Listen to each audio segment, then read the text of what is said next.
प्रियंका जी उत्तराखंड से। राधे राधे गुरु जी, राधे राधे। महाराज जी, कंफ्यूजन को मतलब संशय को दूर करने का सही तरीका क्या है? सत्संग, शास्त्र स्वाध्याय। जब हमें सत्संग के द्वारा सत्य वस्तु का पता चलता है, हमारी बुद्धि पवित्र होती है, तो संशय रहित होती है। जब शास्त्र स्वाध्याय करते हैं, हमारे को ज्ञान होता है, धर्म क्या है, अधर्म क्या है, उन्नति के लिए कौन से आचरण चाहिए, अवनति कराने वाले कौन से आचरण है, कौन से आचरण स्वर्ग ले जाते हैं, कौन से आचरण नरक ले जाते हैं, कौन से आचरण भगवत प्राप्ति कराते हैं, तो हमारी बुद्धि पवित्र होती है। तो जब हमारा अध्यात्म में निर्णय ठीक निकालने वाली बुद्धि हो जाती है, तो व्यवहार में तो ठीक निकाल ही देगी। तो हमें चाहिए कि पहले हमें अपनी बुद्धि को पावन करना चाहिए। शास्त्र स्वाध्याय, नाम जप और सत्संग के द्वारा तभी हमारी बुद्धि संशय शून्य होगी। तबई होए सब संशय भंगा, जब बहुकाल करिए सत्संगा। जब बहुत काल हम संतों का संग करें, शास्त्र स्वाध्याय करें, तो हमारी बुद्धि पवित्र हो जाती, फिर उसमें संशय नहीं रह जाता है। जी, जब हम भगवान के आगे बैठते हैं, जब हमारा मन बहुत परेशान होता है, हमें कुछ समझ में नहीं आता, और जब हम आंसू भी आते हैं, हम रो भी रहे होते हैं, लेकिन उस वक्त ऐसा मन होता है कि कहीं से कोई भगवान के दूत आ जाए, या अपने मन को कैसे समझाएं कि उस पल में हम मजबूत बन जाए, कमजोर न फील। नाम जप, जितना नाम जप करोगे, तुम्हें किसी से सहयोग मांगने की जरूरत नहीं, आपके हृदय में खुद बल होगा। जितना नाम जप, हम इसीलिए चिल्ला चिल्ला के कहते हैं, आप सब नाम जप करो। नाम जप से बुद्धि पवित्र होगी, नाम जप से तुम्हारी कामनाएं पूर्ण होंगी, नाम जप से तुम्हारी असत कामनाएं नष्ट होंगी, नाम जप से तुम बलवान बनोगे और मन को अपने अधीन रखोगे, इंद्रियों को अधीन रखोगे। नाम जप से हर समस्या का समाधान तुम्हें मिल जाएगा। नाम जप से हर दुख को सहने की सामर्थ्य मिल जाएगी। नाम जप में बहुत सामर्थ्य है, इसलिए निरंतर नाम जप करो। हर प्रश्न का उत्तर नाम जप है। नाम जप नहीं है तो जीवन में कुछ नहीं है। कोई प्रार्थना तुम्हारी नहीं सुनी जाएगी यदि नाम जप नहीं है। ध्यान रखना, नाम जप नहीं है तो प्रार्थना भी नहीं पहुंचेगी, और नाम जप है आर्त भाव से पुकारा तो सब बात बन जाएगी। आलोक भारद्वाज जी, राधे राधे महाराज जी। राधे राधे महाराज जी। महाराज जी, आप कह रहे हैं कि राधा रानी की कृपा से 1 वर्ष से आपका सत्संग सुन रहा हूँ। महाराज जी, आप आंखों से देख नहीं पाते, तो कह रहे हैं कि मुझे भगवान के दर्शन कैसे होंगे, मुझे तो दिखाई नहीं देता। इन आंखों की जरूरत भी नहीं है। भगवान इन आंखों से दिखाई भी नहीं देते। इन आंखों से केवल माया देखी जा सकती है। 3 गुणों से रचित जो माया है, केवल माया देखी जा सकती है, मायापति को नहीं। मायापति को देखने के लिए दिव्य दृष्टि होती है, और वो अंदर में होती है।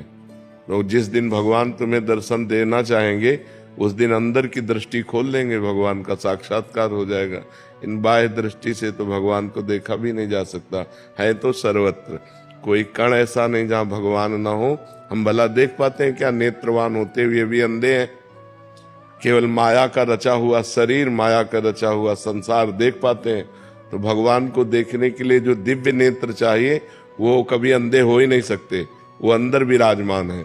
नाम जप करो, भगवान तुम्हारे भाव में आकर तुम्हें दर्शन दे देंगे। अभी आप जो सोचते हैं वो झांकी अंदर देख पाते हैं कि नहीं? कोई न कोई, भले संसार की हो। हमारे जैसे कोई मन की चीज हो तो वो, हाँ, तो मन की आंखों से तुम देख लेते हो ना। हाँ, मन की चीज आ जाती है। हाँ, जैसे कोई आप कल्पना कर रहे हो, तो आप मान लो कि महाराज जी कैसे हैं, आपने कल्पना की, तो आपके अंदर आई झांकी कि नहीं आई? लेकिन हाँ, इमेजिन हो जाएगा, एक समझ में। जैसे हम आपके सामने बैठे हैं, तो आप भावना करो कि सुना है ना कि वो कैसे हैं, तो आप कल्पना कर सकते हो कि वो कैसे हैं। तो आपके मानस पटल पर वो झांकी आ जाएगी जैसी आपने कल्पना की। हाँ, आ जाएगी ना। हाँ, तो इसका मतलब है कि वो नेत्र हैं जिन नेत्रों से हम भगवान देख सकते हैं। क्योंकि जो ही हम भावना करेंगे, वैसे ही हमारे अंदर भावना में भगवान जाकी रही। भावना जैसी प्रभु मूर्ति देखी तिन तैसी। इसलिए तुम नाम जप करो। ये तो चिंता मत करो कि बाहरी नेत्र नहीं तो हम भगवान को कैसे देख पाएंगे। अंदर के भगवान तो तुम्हारे अंदर बैठे हुए हैं। जिस दिन कृपा करेंगे अंदर ही मिल जाएंगे। तुम्हें चिंता नहीं करनी, ठीक है? और खूब नाम जप करो, प्रसन्न रहो। ये कभी शोक मत करना कि मेरी आंखें नहीं हैं। नहीं, जिनकी आंखें बाहरी नहीं होती उनकी आंखें भगवान होते हैं। चिंता मत करो, ठीक है जी। युवराज जी, इटावा से। राधे राधे। राधे राधे महाराज जी।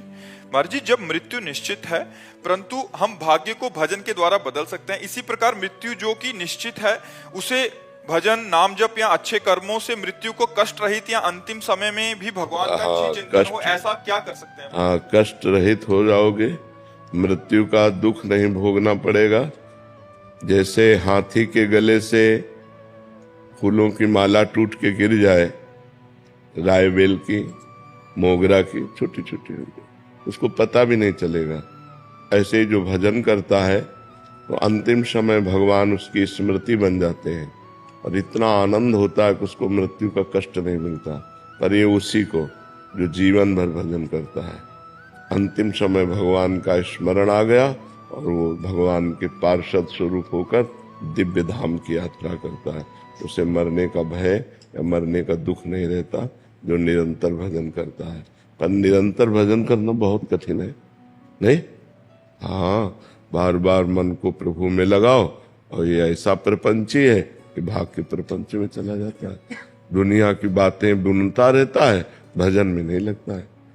भजन में इसको अभ्यास के द्वारा लगाया जाता है, बहुत दीर्घ काल तक अभ्यास, लंबा समय अभ्यास में दे, तो जहां जहां मन जाए वहां से हटा हटा के नाम में लगाओ, जहां जहां मन जाए वहीं भगवान को देखने की चेष्टा करो कि सब में भगवान है, तो धीरे धीरे मन पवित्र होगा। और जब पवित्र हो गया फिर रुचि आ जाती है, नाम में रुचि आ गई, बस नाम में रुचि हो गई, सब कुछ हो गया। जहां नाम में रुचि हो गई तो बस फिर सब बात बन जाती है। फिर तो जैसे गरीब आदमी धनी हो जाए, ऐसे नाम रूपी धन जहां आया तो सब विकार नष्ट हो जाते हैं, सब सद्गुण आ जाते हैं, भगवान की झांकी आने लगती है, परमानंद में भगवान से अपनापन हो जाता है, फिर तो निहाल हो गया जीव। इसलिए नाम जप का अभ्यास करो, तो मन लगे न लगे, अंतिम समय यदि हम नाम का स्मरण नहीं कर पाते तो जीवन भर हमने स्मरण किया है, अंतिम समय भगवान हमारा स्मरण बनते हैं। जिस समय हमारा अंतिम समय होता है, हम बेहोश होते हैं, उस समय भगवान स्मरण बनते हैं। जय नाम ते कृष्ण, वो नाम रूप से स्फुरित होने लगते हैं, राधा राधा कृष्ण कृष्ण, बस जीव का परम कल्याण हो जाता है। अभिषेक जी दिल्ली से। जय जय गुरु हरिवंश। श्री हरिवंश महाराज जी। महाराज जी, जो नाम का ध्यान आपने बताया उसी का अर्थ स्वरूप में स्थित रहना है या फिर स्वरूप कुछ और है महाराज जी?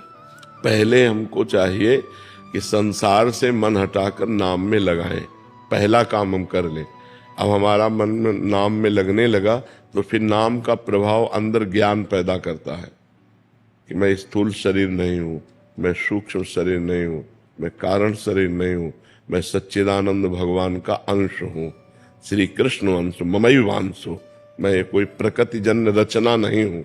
अब वो शुद्ध ज्ञान उसको अपने स्वरूप की तरफ ले जाता है। पर पहले हमारा अनर्थ निवृत्ति हो ना, जो गंदी आदतें हैं, जो पाप प्रवृत्तियां हैं, जो मन की चंचलता, ये पहले निवृत्त हो तो हमें डट कर पहले नाम जप करना चाहिए।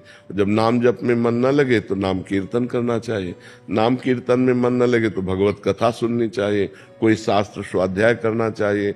भगवान से हटकर हमारा मन जाए तो समझो कि विपत्ति होने वाली है। का हनुमंत विपत्ति प्रभु सोई, जब तो सुमिरन भजन न होई। जहां सुमिरन भजन नहीं हो रहा तो फंसा देगा मन कहीं ना कहीं। बहुत दुष्ट है, मतलब इतना बेईमान, इतना सुंदर भगवान के नाम का सुमिरन छोड़कर संसार के बेमतलब जाल बुनता रहता है, बेमतलब घूमता रहता है। उसको लाख समझाओ, उसकी आदत है।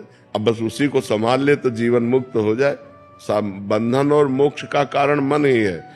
विषयों में लगा हुआ मन बंधन का कारण है और भगवान में लगा हुआ मन मोक्ष का कारण है।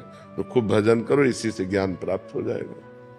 तनुश्री भट्टाचार्य। राधे राधे महाराज जी। महाराज जी, नैतिक दुविधा के समय ईश्वर का मार्गदर्शन प्राप्त करने का सर्वोत्तम तरीका क्या है?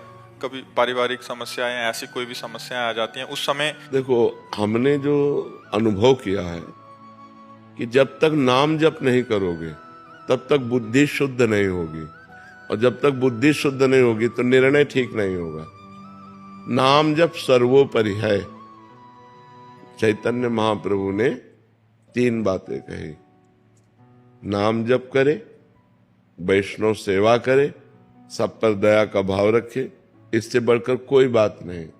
नाम जीवे दया, नामे रुचि, वैष्णव सेवा, ये 3 बातें जोर की कही और कहा इसके बाद हम और कुछ नहीं जानते। सनातन जी से ये 3 बातें कही कि जीवे दया, सब पर प्रेम का व्यवहार करो, नामे रुचि, खूब रुचि पूर्वक नाम जप करो, और वैष्णव सेवा, संत